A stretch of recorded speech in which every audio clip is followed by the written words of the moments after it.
Good afternoon, Mark Sutton with HurricaneTrack.com here talking about Hurricane Irma, Category 5 hurricane over the Atlantic here approaching the Northeast Caribbean. The 5 p.m. advisory package is out from the National Hurricane Center, and the winds are still 185 miles per hour, the pressure down to 926 millibars. The winds are higher than we are used to seeing with that kind of a pressure, but maybe the background pressure is higher. Different factors go into this. It doesn't matter. It's all academic, and the scientists and the PhDs can hammer all of that part out in the post-analysis phase. What matters is that it is 185 mile per hour Category 5, and it is headed towards population centers, headed towards land. So let's look at the public advisory. This is important. There is very important information in here. The latitude is 17.1 north and 59.8 west. So it's almost to 60 degrees longitude here, and it is to the east of Antigua. All right, that's very important. And it is still to the east-southeast of Barbuda. Both of these very important pieces of the puzzle here. Luckily, we got our number up here from 270 to 280. We're going to take every single increment on the compass and the bearing here that we can get, and it's moving at 15 miles per hour. That right there is a good piece of news as well. It's not going to slow down and do like Harvey, and it's just going to come on through, so that's good. There are some good things here considering how bad everything else is. A lot of watches and warnings. If you want to read these, go to hurricanes.gov, hurricanes with an S.gov, and click on the public advisory, and you can read about all the different watches and warnings. There are a lot of them, and I don't want to say waste time, but let's focus on more important things. So they note here at 5 p.m. Atlantic Standard Time, which is the same as Eastern Daylight Time, the distinct eye of Hurricane Irma was located, as I said, at 17.1, 59.8. On the forecast track, the extremely dangerous core of Irma will move over portions of the northern Leeward Islands tonight and early Wednesday, move near or over portions of the northern Virgin Islands Wednesday and pass near or just north of Puerto Rico late Wednesday and Wednesday night. So the northeast corner of the Caribbean Sea back over to Puerto Rico is under siege for the next 24 hours or so. Maximum sustained winds are near 185, and there will be some fluctuations in intensity, but it is expected to be a Category 4 or 5 hurricane over the next 48 hours. The estimated pressure is 926 millibars. We will have more recon data later. So here we go. This is where it really starts to hit home for you. Hazards affecting land. Storm surge, the northern Leeward Islands, 7 to 11 feet. So we're talking more than 3 meters. Turks and Caicos, a absolute devastating, life-threatening, you don't want to mess with that, 15 to 20 feet. That's awful. That really is. Northern coast of Dominican Republic, 3 to 5 feet. And then northern coast of Haiti here to the Gulf of Ganave. Is that how you say it? 1 to 3 feet. And that will raise the water levels above the normal tide levels by the following amounts, as high as 15 to 20 feet. So do not mess with that. If you're near the water, even if you're in a substantial building, you got to go somewhere else. And then, of course, there was going to be storm surge in the islands, 7 to 11 feet for the British and U.S. Virgin Islands, except St. Croix. The northern coast of Puerto Rico, the southern coast of Puerto Rico, and St. Croix area, 1 to 2 feet. Again, this is all in this public advisory. I just want to point this out again real quick. The homepage of the National Hurricane Center, hurricanes.gov, it's probably going to be slow because everybody's trying to hit this. But that's what you click on is the public advisory. It may jump to the homepage while I'm talking. And then the next very important part here. Okay, here we go. It's trying to load for me. Go back. There we go. The extent of the wind field. Hurricane force winds now have expanded to 60 miles from the center, and tropical storm force winds are 175 miles from the center. That's bigger and bigger with the wind field, and that's going to give you less time. The power will go out faster. There's no good news in terms of the overall deal with this, all right? Seriously. So if we scroll down, surf conditions here, swells, obviously a big problem, and those are going to be eventually reaching the coast of the United States. So go to the National Hurricane Center homepage, read this public advisory. It's right there. That's what it looks like. It says public ADV, the public advisory. All right. Now I want to read the forecast discussion, and hopefully this has come out. Everything's going to be slow on their site right now. You can imagine that the U.S. government resources, as big as they are, and the website is slow because of all the people trying to read and hit it. That's amazing in and of itself. While we wait for that to load, we'll come back to it. Let's take a look at the satellite animation this afternoon. Like I said, we've gained some latitude here, which is good. It's not moving due west along this latitude line. And as you can see, it's moving from the southern part of 17 degrees latitude to the middle and now almost to the northern part. Now, let's get you acclimated in terms of what's what. Let's get rid of the telestration and where's where, so to speak. So let's zoom in here if this will let me.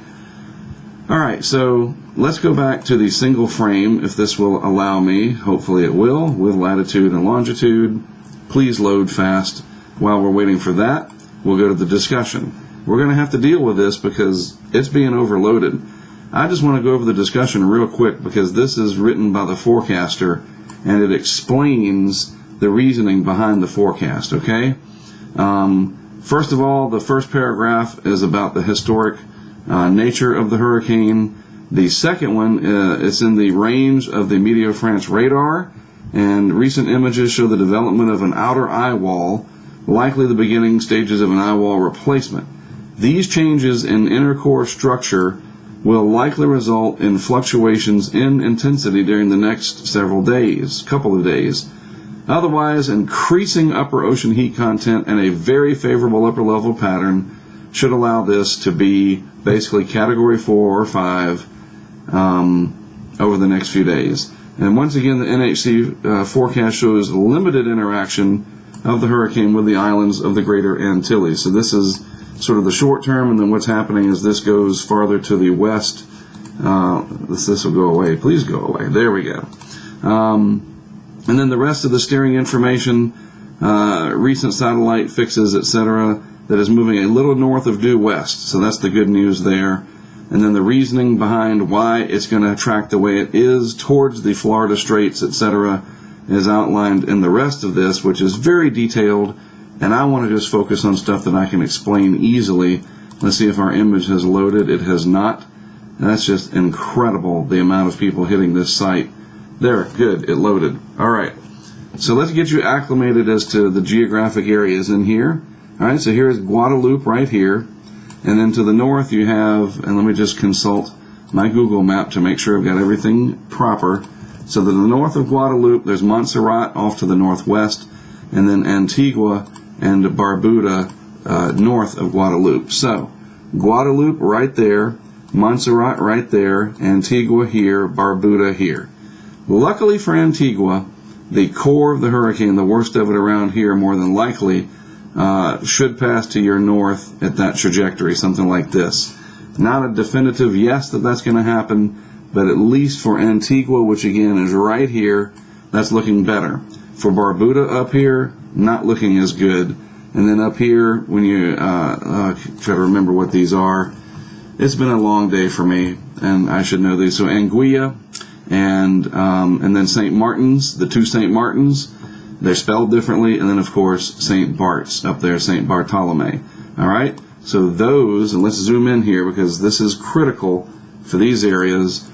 So you have the Anguilla right here area, St. Martin, and then just south of there doesn't show up as St. Bartolome.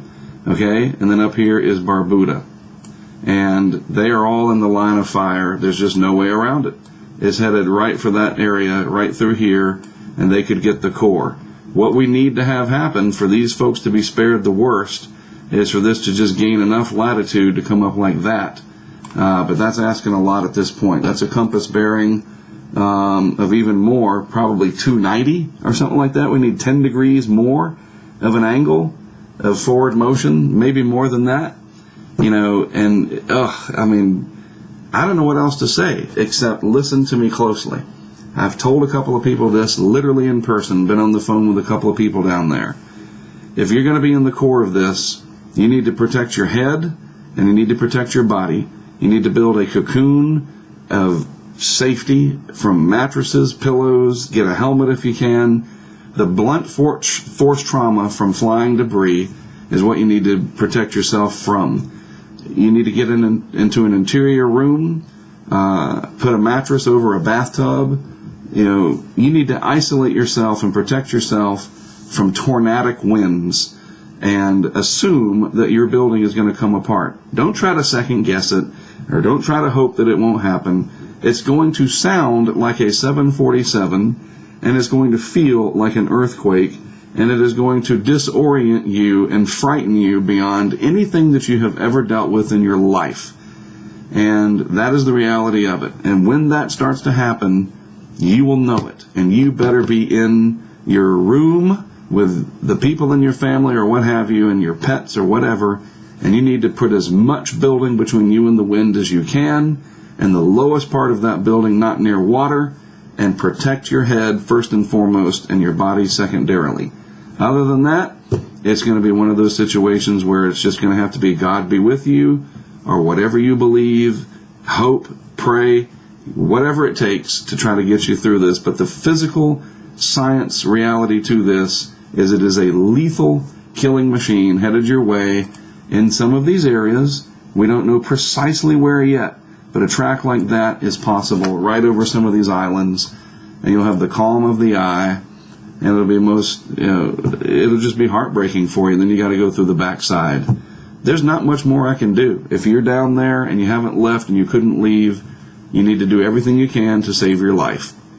Looking at the radar, I want to show you this. This is the trough that's coming in that we've been hearing about. This will dip in and bring severe weather and some storms maybe, and then this is going to lift out, and that's going to allow the forecast of Irma to do what the Hurricane Center is showing here. If this will pop up, it may not, in which case I'll go to, well, it's just not going to pop up. Let's see if we click on graphics. There we go. Can you imagine how astounding this is, that the National Hurricane Center site is bogged down because of all the people looking for information? I'm telling you, that's a huge deal. All right, so this is the image here, the 5 p.m. track map. Again, right across the islands here, hopefully north of Puerto Rico, then maybe a brief landfall on Cuba, and then up towards Key West by day 5. We will focus on all these areas downstream, absolutely, but this is the primary concern right now because we have lives at stake. Yes, I know that there are other areas in the region, other interest in the Atlantic Basin. This is getting to me too, folks. Jose to the east, TD number 13 to the west, TD 13 a rainmaker for portions of the Mexican coast, etc. Not want to diminish that at all, but compared to what we've got coming here with Irma, none of those other systems matter that much in the short term. We will get to them as needed. Long-range radar out of San Juan, a few showers and thunderstorms moving in off of the rain bands, the outer periphery. This will be a counterclockwise circulation, of course, and we'll see it move in, and it'll be pretty horrifying once it comes into range, the core, but it is what it is, and once it does so, I'll be able to show you some snapshots off a radar scope. I'll do another video tonight at the 11 o'clock advisory. For folks that want to follow along, not even so much pitching a product as a way to keep up with everything, we do have an app. It's called Hurricane Impact.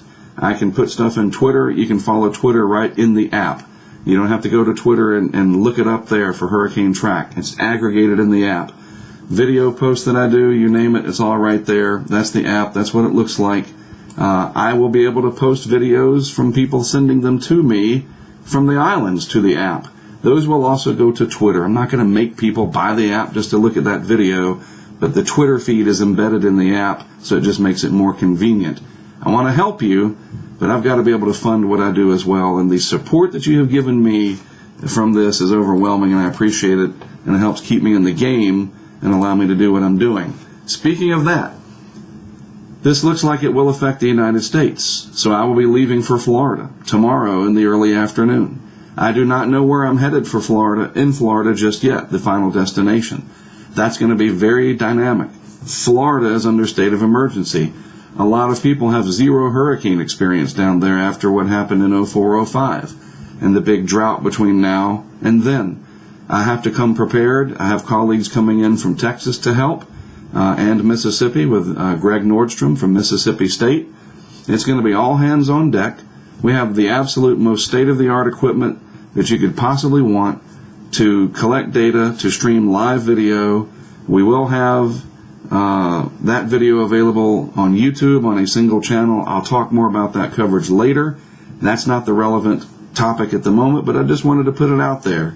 Tomorrow's go time for Florida for me and my crew, and we'll be able to keep you up to date while I'm on the road, either from myself or my colleagues elsewhere, Zach Fradella in New Orleans, meteorologist there, and Jesse Bass in Portsmouth, Virginia, keeping the blog updated, etc. A lot of people helping out, and it's great.